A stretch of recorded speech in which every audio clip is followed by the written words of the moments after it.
This is Ivy with the Ivy drip. Prosper. You understand? Yeah. Listen, go with me. Understand? This is gonna be global. This is gonna work for you. Ivy drip. All You get right. it? That's your rap name. All right, Ivy Drip. Yo, yo, yo. Yes. Tema to the world. My name is Ivy Drip. Prosper. Tema to the world. From Tema to Canada and back Drip. to Ghana. Kick this one here for me and my DJ. What? I knew it was in you. It was right there bubbling to the surface. One of the things I absolutely love is seeing so many people from the diaspora coming to Ghana. It's like every year there's more and more people coming to experience this country, experience it as a holiday, investment potential, or maybe relocation potential. There's so many different reasons that people come here. And right now I'm excited to be talking to Radio Rahim, who is here in Ghana. Thank you. Thank you. I know I'm we excited to be talking. Yeah. This is an incredible experience already. I just I rocked upon it. It's not as if I didn't know something was happening here, but I Yeah. didn't know who I might find. Uh-huh. And when I approached the yoga session, had just finished and people were leaving and hugging each other, and there was so much love and everybody was smiling and it was warm. I could feel the energy that something really positive had just happened. And Yeah. I wasn't sure what I was going to encounter when I got here, but the minute I arrived, I was like, I'm in the right place. For those watching that don't know, he came here right after Queen Efua had her session, this womb wellness and healing, and the women were dancing, there was drumming, and it was a really great afternoon. Yes, I should have been here for the dancing, obviously. Yeah. I'm quite famous in Accra for my dance skills. I don't know if you knew that, but I set it off on Independence Night at the Bukum Boxing Arena in the middle of the fights. And so I am legend, and I really feel bad that I couldn't show you ladies how to. I need to see those clips. Yes, I need to see those clips. Yes, open your WhatsApps. So you've been here how many days now? This is my 10th day. And I am leaving in a few hours, actually. Oh, today? Yeah, this evening. Wow. Soon to return, but initially my trip was only supposed to be 4 days, and I extended it. You see, by 6. You see that? Everybody who comes to Ghana extends their trip. The majority, I should say everybody, but the majority of people who come, everybody's not a loser. They extend their trip. They're like, what? Why did I think I can only do this in this many days? I got to stay longer. I have to see this. I have to see that. So what was it that made you think, you know what? What am I thinking? I need to stay a few more days. I have the luxury in life of determining where I spend my time and where I focus my energy. So it didn't take me 4 days to figure out that I needed to stay longer. In fact, by the time I had touched down, I was already reworking the ticket and making sure that I wasn't leaving until I had a full comprehensive experience and to be able to absorb as much of the nation as I could in one trip. I feel like I've done that. I do have obligations elsewhere, but I needed to be here until I was ready to say, okay, I can go to the airport now fulfilled. Okay. I have done that. I had no idea really what might come from day to day. So every day I set a new itinerary. I set some goals. I wanted to experience certain types of people without knowing exactly who that might be, you being one of them. And so here we sit. Yeah. And this is the way things work when you work it. If you are progressing in a direction because your heart is leading you there, then what you're looking for will materialize. These people will step into your path who you need to meet, and when people will sit down next to who you need to talk to. Yeah. And that is all that has happened every day I've been here. Yeah. For people who don't know who you are, Radio Rahim, who are you? Who are you? I mean, there's an existential answer to that question. Yo, Rahim here in Dallas, Texas with breaking news. Anthony Joshua versus Dillian White on August 12th has been canceled. I'll give you the short version. I'll give you the Instagrammable side. I'm a boxing journalist, a broadcaster. I do sports, but primarily boxing. I've been doing that my entire adult life around the world, globally. I have a podcast that addresses the fight inside the subject with whom I'm talking to. And I realized during actually lockdown and COVID, when I couldn't report on boxing and there was no fights to be had and I couldn't speak to boxers, I was in the unique position of being surrounded by very accomplished friends and people of great stature and achievement in varying fields. And I looked and realize that these friends of mine who all had to overcome adversity, who all had to win some internal battles to be anywhere near who they had become, much less what they ultimately achieve. Well, they're fighters too. And they're not boxers, but you don't have to be a boxer to be a fighter. And I found out you certainly have a fight in you, whether or not you're an athlete. Right. So I started to talk to these friends about the fight inside them, what they had to overcome to be who they are. And that is where the show, till this day, came from. Okay. So where are you originally from? Oakland, California. Okay. So growing up in Oakland, California, did you find that there was anything that you were fighting in order to get to where you are today? Of course. I mean, a multitude of things. However, you don't, in real time, at least I didn't, being that's where I'm from, you grow up in a place, you don't think about But you look in hindsight. what your adversity Yeah. really is. Yeah. Mine, I believe, was a defining voice. I am the voice of record in boxing. I have enough experiences and enough content throughout the decades that I've been in the sport that you really can't tell a story in boxing that doesn't come through me or have one degree of separation from me in the time that I've been doing that type of journalism. And there are so many facets to a warrior.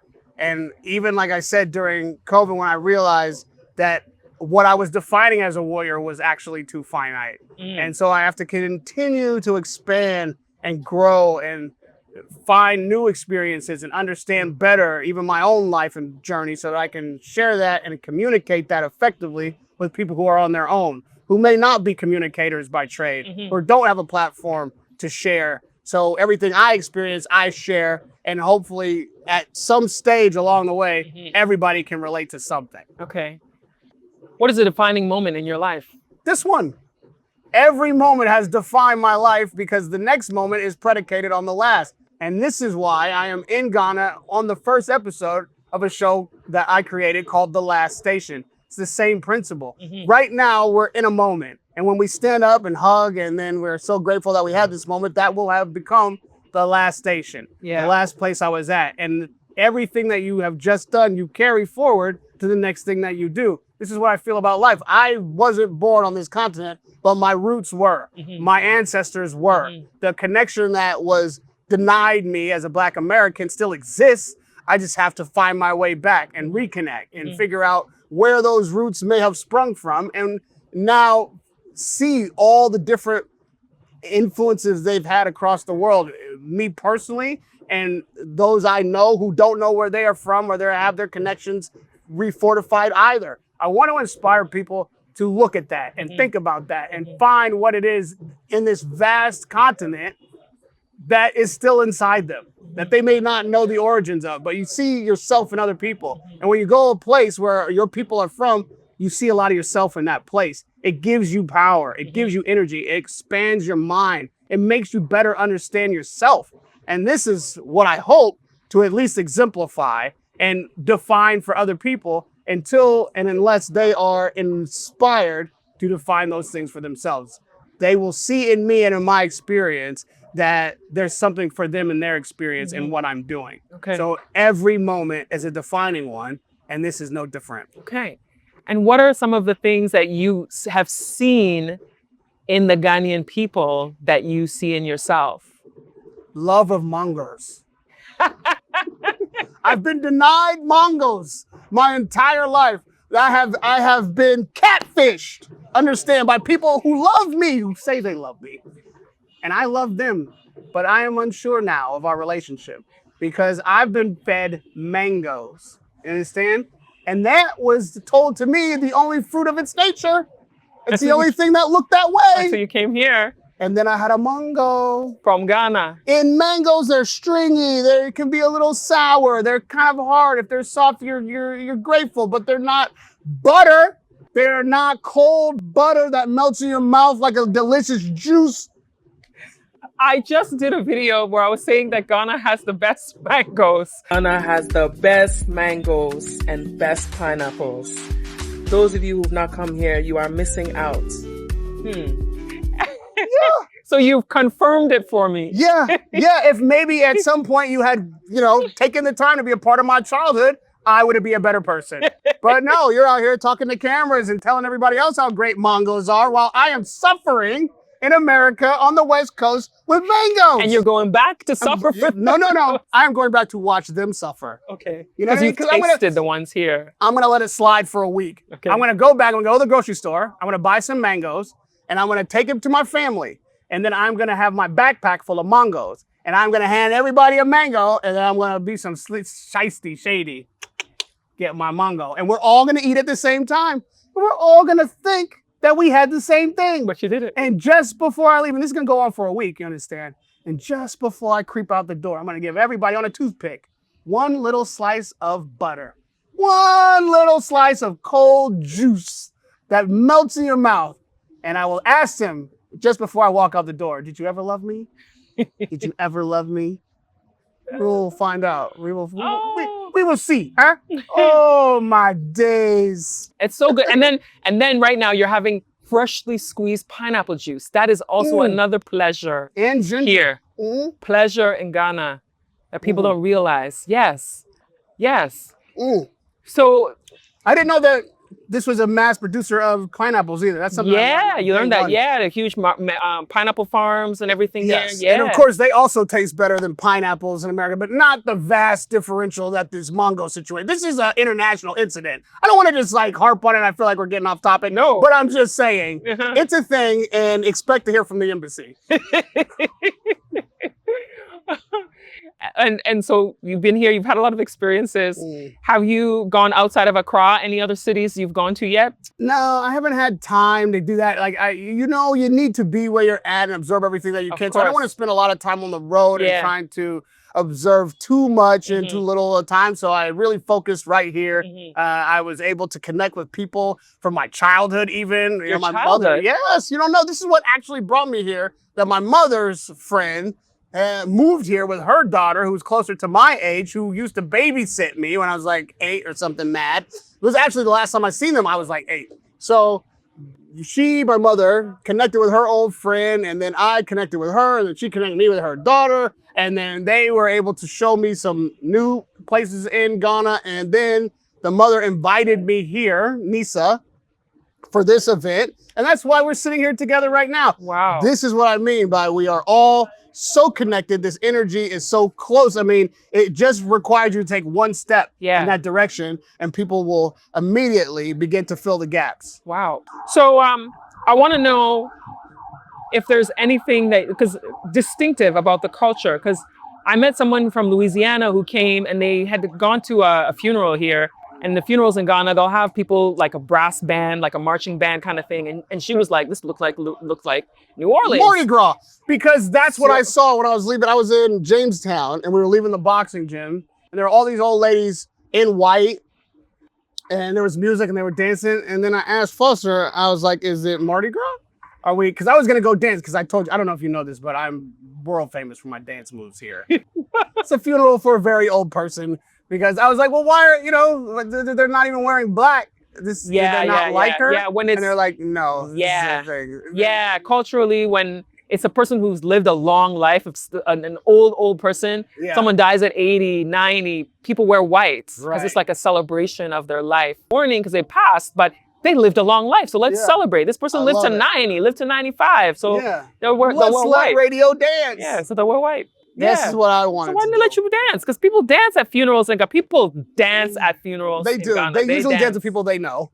And also even people they don't know. Let me tell you, sometimes funerals in Ghana, people don't know the people and they're just, did you know there's a funeral happening at such and such? Oh, let's go. There are funeral crashers? Yes. There are funeral crashers. They go because they want food. Oh. They want to meet people and get food. This sounds so much like me. I was at a funeral about a month ago and I saw this woman walk in. I was like, this woman isn't one of the family members. She's not one of the friends. I was just looking at her and she was just patiently waiting on the sidelines. Then when she saw them bringing the food packs, she suddenly got up and she was smiling. She got her food pack and then she left. Ooh. You know what? She probably knew the deceased and the deceased owed her money. And she's like, you know what? I'm not ever getting this cash, but this food pack is coming with me. We are the same everywhere. Oh my gosh. That is so funny. Have you enjoyed the nightlife yet? Any nightlife experiences, or mostly daytime cultural? No, I've meeting been out people? around the clock. I've been to lounges. We hit the strip, not club. And I've experienced people's, sundown enjoyment, because also it's so hot here. Like when the sun goes down, You're still you hot. can still get out, but it's not as much like beaming on you. I mean, now is not too bad because we're in March. Yeah. If you were here in December, December's even worse. The heat in December is brutal. I shan't be here in December. And that's when most people come.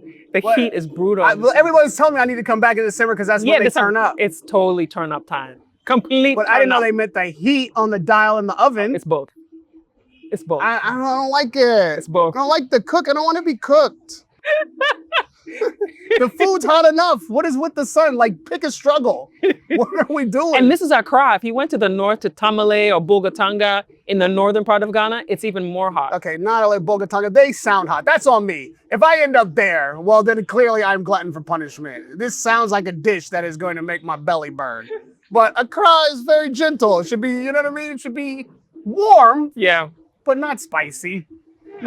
Not firebrand. Get used to the fire. Is this as cool as it gets? Does it get cooler? No, it in gets March? cooler. It gets cooler. What are those months? July, August, June, July, August. Oh, so it's reversed. It's the summer is cold here. Well, my summer, the West will be cold. Yeah. Okay. June, July, August is cooler here.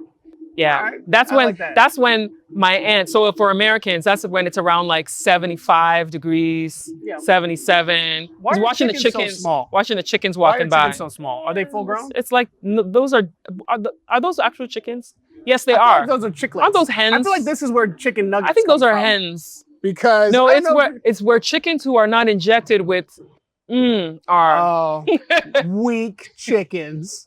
Chickens who don't care enough to take steroids.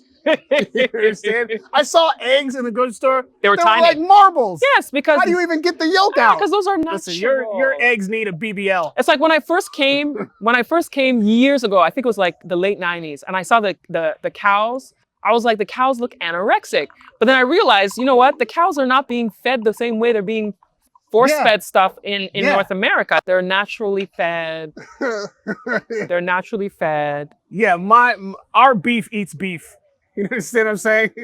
And then they're eating all kinds of other stuff. But anyway, It's true. Don't listen to me. I'm totally tongue-in-cheek. Our food in America is terrible. It'll kill you.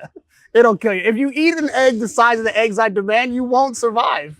Come here, eat these little tiny nuggets and these pebble eggs, and you might live longer. You might live long enough for somebody to wear white to your funeral. You understand? there's a lot of people who live long. My grandmother on my father's side lived to 105. Right? Little tiny eggs. I bet that was the key. Oh my gosh. Which fight was it that you were at here?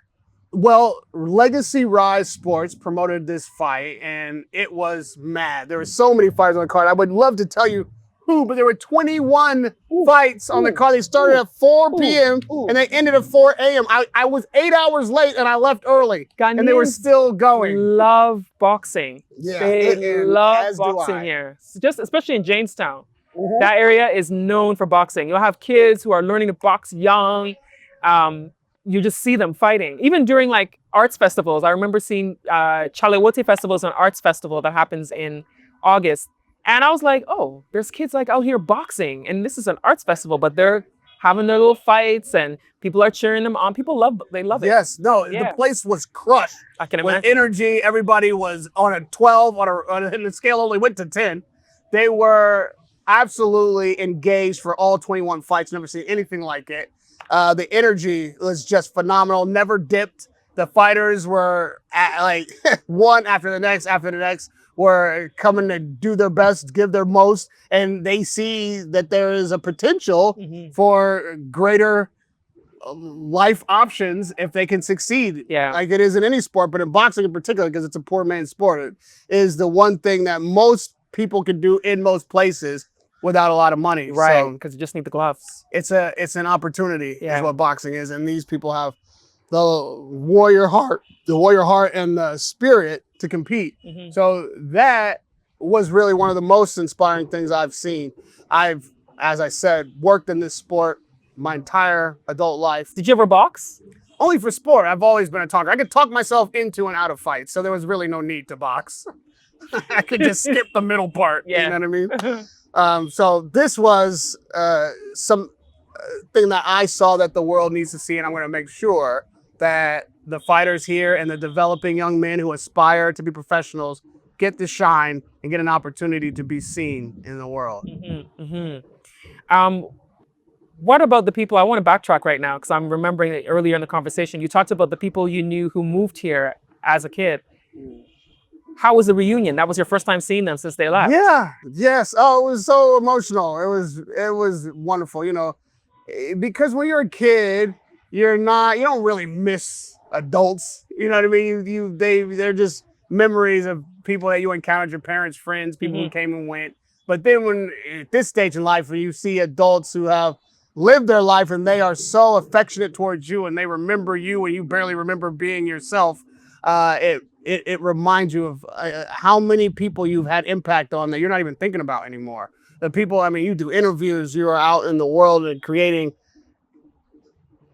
See, I just said creating. I didn't put any qualifier on it because you're out in the world creating. And so that means that you are creating experiences for people that they take with them and remember long after you've forgotten even the encounter. It's true. And so that is true for creators, but it is also true for every person who engages other people. So this has happened to me a lot. And this is one of those moments where I was like, wow, I, as a child, had made an impression on this person. And now they're so excited to see me as an adult that it makes me more sure-footed that I need to continue to progress and grow and bring something of positivity to the world as I live, so that people like this will be proud of me and still give me hugs when they see me. Because, you know, if I had blown it, I'd have probably got the side eye. I want the hug. What are your thoughts on all these people coming from America to come to Ghana? Of course. Listen, one thing about America is that we do hold our freedom true. And we don't always acknowledge just how much we have. People really hinder themselves. You can leave. You can have a dream outside of the continental United States. You can reconnect. There's nothing stopping you really but your own mind. I realize that the flights cost money. Everything requires some sense of effort, and you have to decide that this is where you're going to direct your energy. But what you want, you can get. And where you put your energy will produce. So you can say, oh, these flights cost money, but so do Jordans. And you're wearing Jordans talking to me about how much a flight is. You know what I mean? How am I going to get all the way across the Atlantic? The same way you got all the way across Compton in a vehicle that will take you there. A 10-hour flight is no different than a 10-hour drive. People will, drive from San Francisco all the way to South Los Angeles, and that takes 7 hours. Well, from New York, you can get, from 7 hours, you can be in London. From London, you could be all over Europe in less than 5 hours.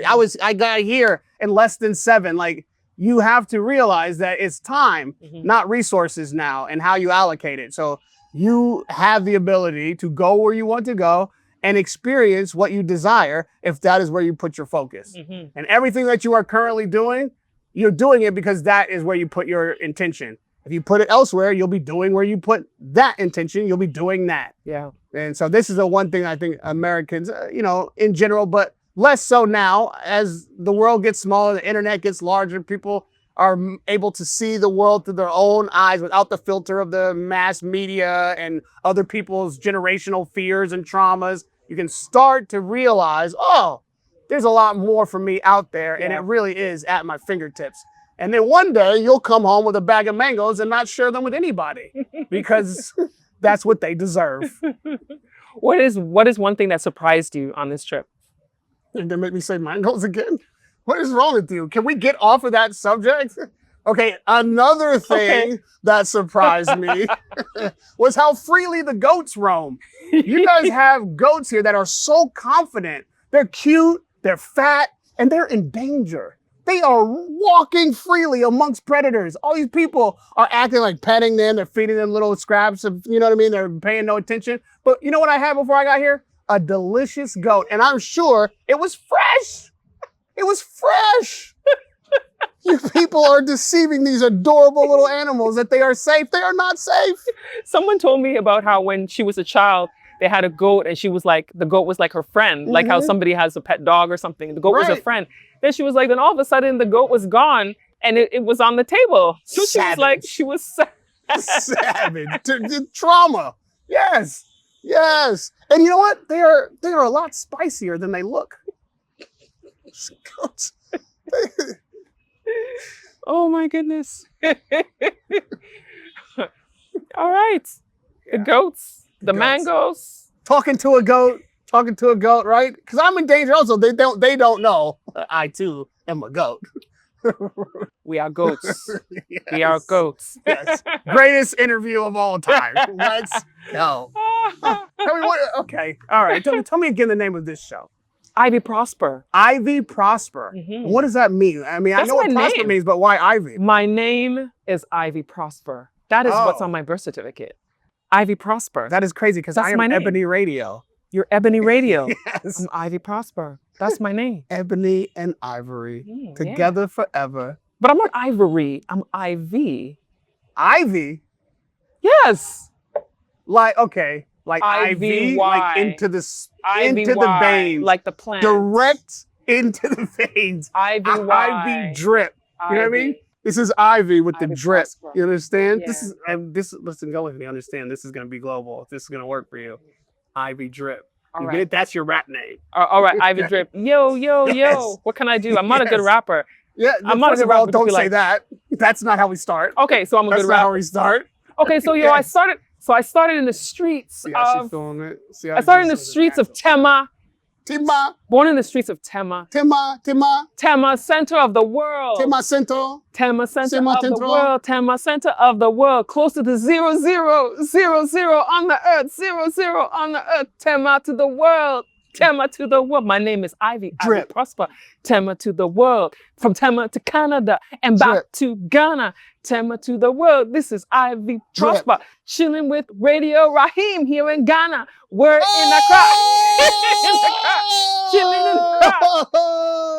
And we both love mangoes. Mangoes to the world. Mangoes are forever. Mangoes and plantain. But Jamaican will say it's plantain, but we say it's plantain. Jamaicans say plantain. We say plantain. Oh my goodness. Maintain for the plantain in the Jamaica drip for the IV. Can I just go kick this one here for me and my DJ? What? I knew it was in you. It was right there bubbling at the surface. These men behind these cameras, they had no idea. They had no idea. I'm the dopest female that you heard thus far. See what I'm saying? And I do get better. The voice gets wetter. Nobody gets hurt as long as you let her. Do my thing with an 89 swing with the dopeness I guarantee to like be the hip hop maniac, the uptown brainiac in full effect. MC Light is back. MC Light, when you come to Ghana, you got to talk to Ivy. MC Light, when you come to Ghana, you got to talk to Ivy. She spits hot fire. Thank you. Bring it in. You just embarrassed me. No. People are going to be laughing. This is the moment. I'll see you at the Grammys. And I would like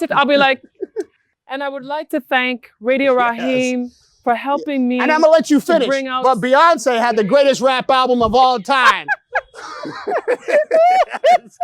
Just kidding.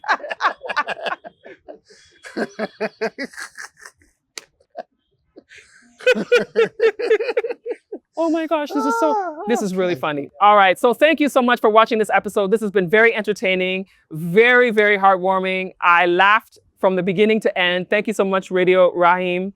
My name is Ivy Prosper. Thank you for watching, and I will see you next time.